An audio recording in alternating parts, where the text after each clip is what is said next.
할렐루야, 말씀과 동행하는 하루에 나오신 여러분들 축복합니다. 오늘도 한 번도 살아보지 못한 귀한 하루가 시작되었습니다.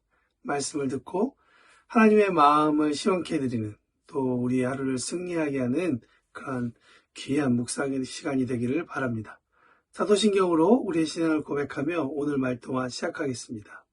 나는 전능하신 아버지 하나님 천지의 창조주를 믿습니다. 나는 그의 유일하신 아들 우리 주 예수 그리스도를 믿습니다. 그는 성령으로 잉태되어 동정녀 마리아에게서 나시고 본디오 빌라도에게 고난을 받아 십자가에 못 박혀 죽으시고 장사된 지 사흘 만에 죽은 자 가운데서 다시 살아나셨으며 하늘에 오르시어 전능하신 하나님 우편에 앉아 계시다가 거기로부터 살아있는 자와 죽은 자를 심판하러 오십니다.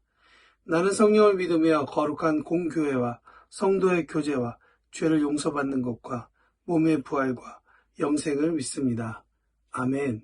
하루하루를 보내다 보면 우리 가운데 여러 가지 문제가 생깁니다. 그리고 그 문제를 하나님의 자녀로서 그분의 기준으로 우리가 해결하려고 노력을 하죠. 신명기 15장에 보면 특별히 금전에 관한, 돈에 관한 이야기, 또 인간관계에 대한 이야기가 등장하는데요.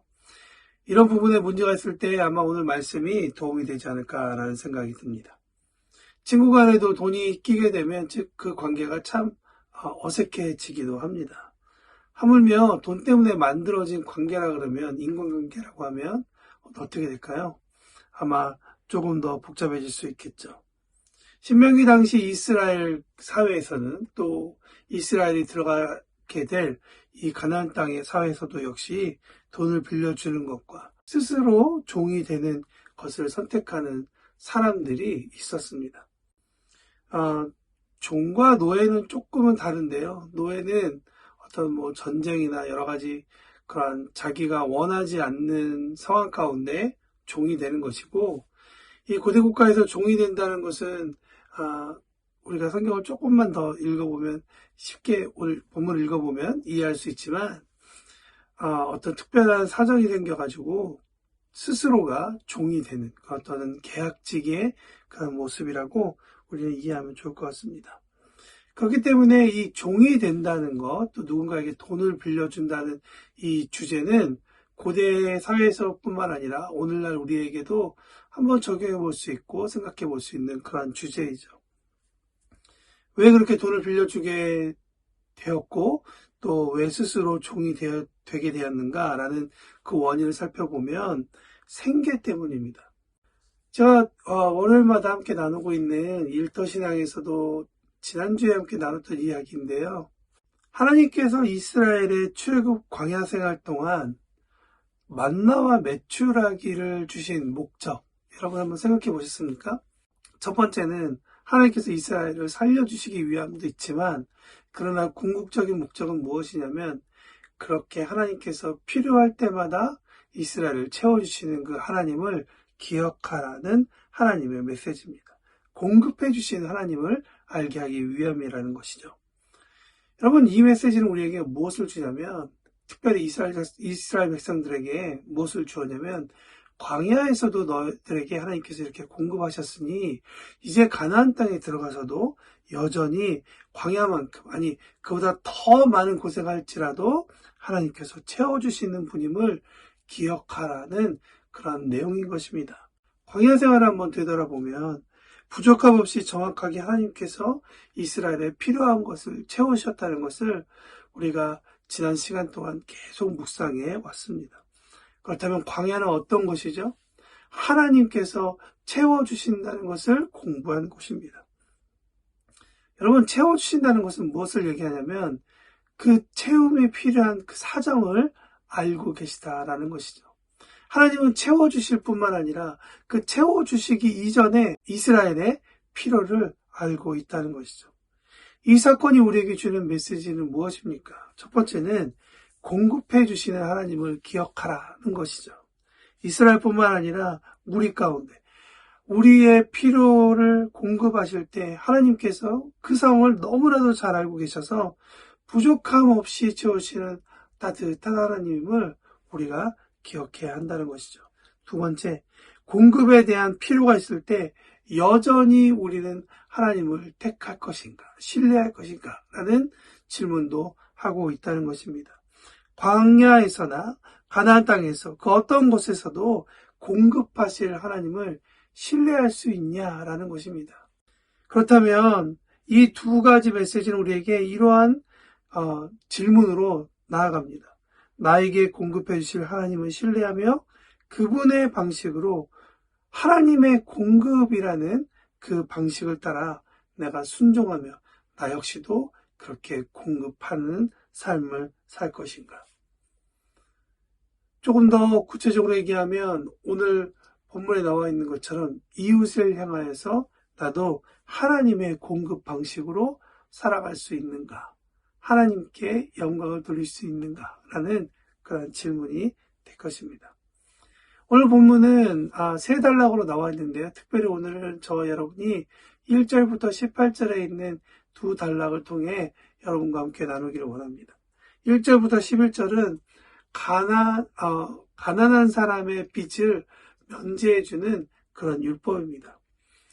내용은 이렇습니다. 7년마다 땅을 쉬게 하고 경작하지 않고 종들은 해방되었습니다.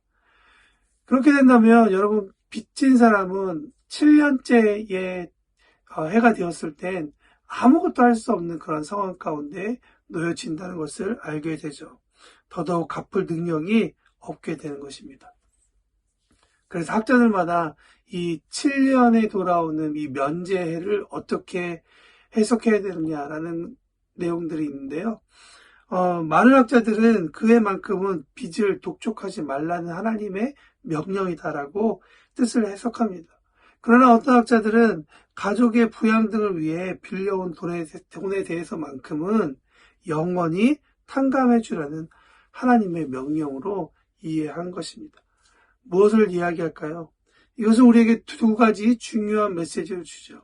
첫 번째는 한 주를 살면서 매 주간 동안 안식일을 경험하는 이스라엘입니다.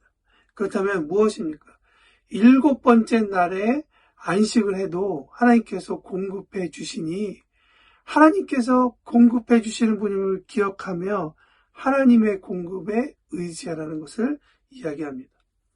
여러분, 이스라엘에게 이것이 생소한 일이었을까요? 저는 아니라고 생각합니다. 왜냐하면 이미 40년 동안 이스라엘 백성들은 그렇게 하나님의 공급을 매주 한 번씩 경험했기 때문입니다.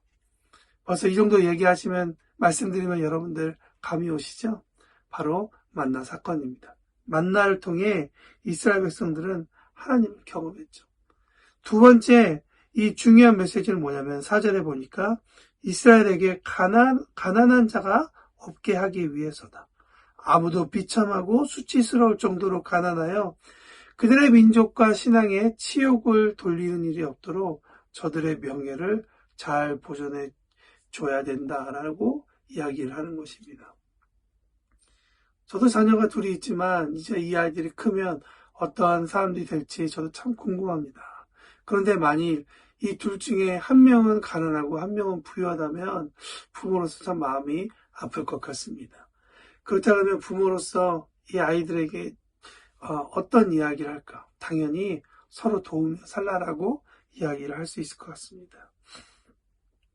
7절에 보니까 내 형제에게 완악하게 하지 말고 움켜쥐지 말라. 오히려 8절에 보면 그 손을 그에게 펴서 그의 필요한 대로 쓸 것을 넉넉히 구워주라고 하고 있습니다. 여기에 한 가지 법칙이 있죠. 그것은 가난한 자에게 돈을 구워주는 일에 대해 하나님께서 보증인이 되시겠다는 말씀입니다. 비록 돈 때문에, 신뢰 때문에 마음이 상하더라도 하나님은 계속 말씀하십니다. 10절에 보면 반드시 주려면 아낌없이 주라는 것입니다. 이로 말미암아 내 하나님 여호와께서 내가 하는 모든 일과 내 손이 닿는 모든 일에 내게 복이 되리라고 약속하십니다. 여러분, 하나님께서 우리에게 말씀하시는 중요한 단어가 있죠. 바로 움켜쥐지 말고 완악하게 하지 말고, 움켜쥐지 말고 완악하게 하지 말고 오히려 손을 펴서 주라고 이야기합니다. 12절과 18절도 우리가 전에 읽었던 1절부터 11절에 있는 내용과 같은 맥락입니다. 12절부터 18절에는 종이 된 사람을 어떻게 풀어줘야 되는지에 대한 하나님의 말씀이 있습니다. 같은 맥락으로 우리는 성경을 바라봐야 합니다. 무엇이냐면 15절 말씀에 보니까 너는 애굽 땅에서 종되었던 것과 내 하나님 여호와께서 너를 속량하셨음을 기억하라. 그것으로 말미암아 내가 오늘과 같이 명령하노라 이야기합니다. 오늘 전체의 묵상을 두 가지로 정리해 보고 싶습니다. 첫 번째, 돈 때문에 사람을 낮게 여기지 말라는 것입니다. 사람을 귀히 여기십시다. 비록 돈 때문에 우리의 마음을 힘들게 하고 어려운 사람이 있다 할지라도 하나님의 형상이 그 안에 담겨 있다는 그 사실과 진리를 잊지 맙시다. 돈의 노예가 되지 말고 하나님의 말씀에 순종하는 자녀가 되기를 바랍니다.